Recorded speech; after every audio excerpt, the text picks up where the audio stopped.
Coaches, welcome back to the channel. All right, Talking Wing T here, Coach Pulley here. Thank you guys for tuning in. Wanted to provide you some content that might have a little bit of value to you if you're a Wing T offensive coordinator or if you're a Wing T offensive line coach. Okay, my background is that I coached the offensive line. I played in the offensive line. I was a tight end in high school when I played for a Wing T team, and then I coached the offensive line for the past few years until I took on a head coaching role, and then I experimented off with different position groups. But my baby, all right, is the offensive line, and I kind of wanted to give a little insight and provide a little value to y'all today, talking about Wing T offensive linemen. Today, what we're going to talk about in the video is what are some characteristics that make up a successful Wing T offensive lineman, the different types of personnel you might need to be successful with Wing T with regards to the offensive line, as well as kind of how you develop a Wing T offensive lineman, okay? So I hope you take something away from this. We're going to get started right now. We're going to start with a few of the characteristics, and you might say, Coach, hey, you're an idiot, all right? These characteristics help any offensive lineman. Well, that's great, okay? But these are the characteristics that I look for when trying to develop my Wing T offensive lineman, okay? So, number one here being discipline, okay? With all of the complex different schemes, all the things that you are asked to do in the Wing T scheme, you need to be disciplined. 1, with your stance, 2, with your get off, 3, with your assignment and knowing the point of attack.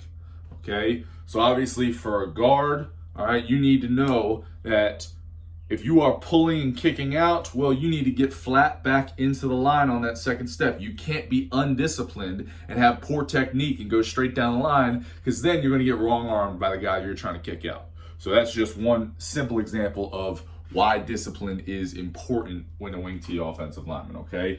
I know personally, we like to use different snap counts, okay, because to time it up with different motions within our offense, our Wing T principles. We like to motion a lot of different guys to get leverage on people, to get them in different types of positions, and it's all timing up. So you have to be disciplined to get off the ball fast when you hear that snap count, okay? Also, you need to be disciplined in the sense that if we go on 2, go, well, you can't go on 1 because that's a false start. Or if we go on first sound, you can't have a brain fart and think, I'm going on 1, all right? We ask a lot of our kids, but it confuses the defense and puts them out of position, so it's beneficial for us.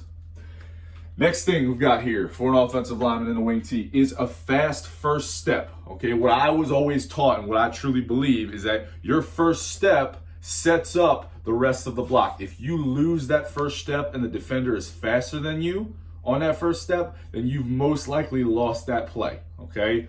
In your one-on-one battle versus whatever your assignment is, if you don't have a solid first step 6 inches in the right position, then you are not setting yourself up to hit that technique properly, okay? Next one is that your feet never stop. Okay, I don't care if you're a hand blocking team where you're up inside here under the shoulder pads, or if you're a shoulder blocking team. Personally, we are a shoulder blocking team. We like to aim with the pec and then bring a fist underneath with the bow like that to create our blocking surface like this. Whether you're a hand blocking team or a shoulder blocking team, the most important thing when you do make contact is that your feet don't stop, okay? Why do we run the Wing T? It's to get angles it's to get angles with our offensive linemen so you don't have to block people one-on-one, okay? You might not have that bruiser, all right, that's gonna move people 5-6 yards off the ball, and on the other side, they might have that guy. So we are getting angles to be able to confuse them, and then instead of blocking you one-on-one, we're gonna down block you, we're gonna kick you out so that you don't know which one's coming, okay? So if your feet stop and they stalemate, that 300-pound defensive lineman, if you're only a 190-pound guard, then you're going to have issues. But if you make contact and you run your feet 6-inch steps, I always say put out the fire with your feet. Okay, so you make contact, you put out the fire with your fast feet going forward, forward, forward. All right. If you do stop your feet, then you will not get the movement that we need to hit the aiming point. All right, something obviously for buck sweep. Okay, if that tight end doesn't move his feet and just kind of makes contact and lays on them, then that defensive tackle is going to work back out and disrupt the play. Whereas if you've got a nice solid hit down at the hip and you run your feet, it's going to run, even if that guy does get into the backfield, it's going to run him inside slightly to be out of the path. And it's actually going to create a bigger tunnel for a running back to run through. Okay? That's why we need feet never stopping for an offensive lineman in the wing T system. Last but not least, all right, they think that offensive linemen are usually big fat guys, all right? That couldn't be further from the truth, and that's in any scheme, okay? You've got some prime athletes in offensive line positions. But in the wing T especially, you need to be super conditioned, okay? Looking at all of these types of things, discipline, knowing what your assignment is, and not losing that mental edge of knowing what it is, okay? That takes conditioning. If you are out of conditioning, you're just thinking about how tired you are, you're not going to think about your assignment that play, and it's going to hinder your performance. Fast first step. You will have less of a fast first step. You will start to lose those reps if you are not conditioned and you can't actively think, okay, my first step is here, and have intention putting it down as fast as possible. Feet never stopping, all right? We've all seen this where your guys get tired and they're hitting the sled and we're just kind of just dragging the feet, just trying to go. You can't have that. If you are out of condition, that's going to happen and translate into the game, and it's going to be a no bueno situation for us on offense, okay? So these are 4 characteristics, all right, that I believe that a wing T offensive lineman needs. Another note on being conditioned, well, we like to make adjustments at halftime. And we need crisp execution for the 3rd and 4th quarter, because I believe in an if-then system like the wing T, you can take control of a game in the second half, okay? If you aren't conditioned, then that's not going to happen whatsoever. You're going to start getting beat by the defenders because they're just going to start using athleticism against you and flying to the ball, okay? So these are the 4 characteristics that I believe that every wing T offensive lineman needs.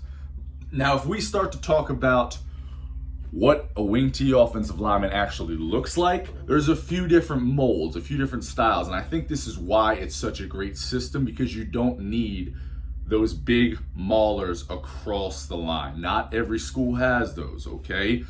You might need one that can create a stalemate or move someone a little bit. Other than that, you can kind of scheme up the way that you want to block someone on an angle to make sure that your quote-unquote weakness on the offensive line is hidden, okay? If you've got a guy that he's not going to move someone off the ball and he doesn't really run his feet well, but he's got a super fast first step and he can clog a hole, well, you might want to put him pull checking or just scoop teching the backside most times, and you might want to think about flipping your line. We've recently started doing that, and it makes it a little easier for the kids, and it actually helps us teach a little better because you're getting good at one thing.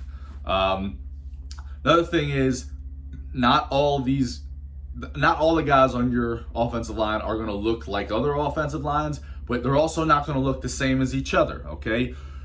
Our guards are usually the same guys that will play linebacker or defensive end for us, okay? We run a 5-2 or a 3-4 defensive system, so they would be our middle linebackers or our outside linebackers, that type of body style. Our guards have more similar body style, and they're more similar physically, speed-wise, to our tight ends than our tackles. It's usually, we try to have a 3-guard rotation. That 3rd guard could realistically be a tight end for us. And then our tackles will have a strong tackle who's our biggest, baddest dude. a center who's our next biggest, baddest dude, and then our weak tackle or our quick tackle that's great at scoop tech in the backside and can get down on someone if he needs to if we're running a cross block backside on the belly. Okay? But the point I'm getting at here is you can utilize different body styles and utilize different strengths of your kids individually to put them in right positions to succeed and have success with this offense. So, okay, that being said, this is going to be the end of part 1. All right, this is going to be a 2-part video, and we will intro and kind of talk about the last part, that development of the offensive line in that second video. Okay, thank you guys for tuning in. We appreciate it. Like and subscribe below. Okay, check us out on Instagram at Talkin Wing T, and then check us out on Twitter. Love to talk with you guys on Twitter. Some great content on there at Talkin Wing. Okay, or if you just search Talkin Wing T. Thank you very much. I'll see you guys soon.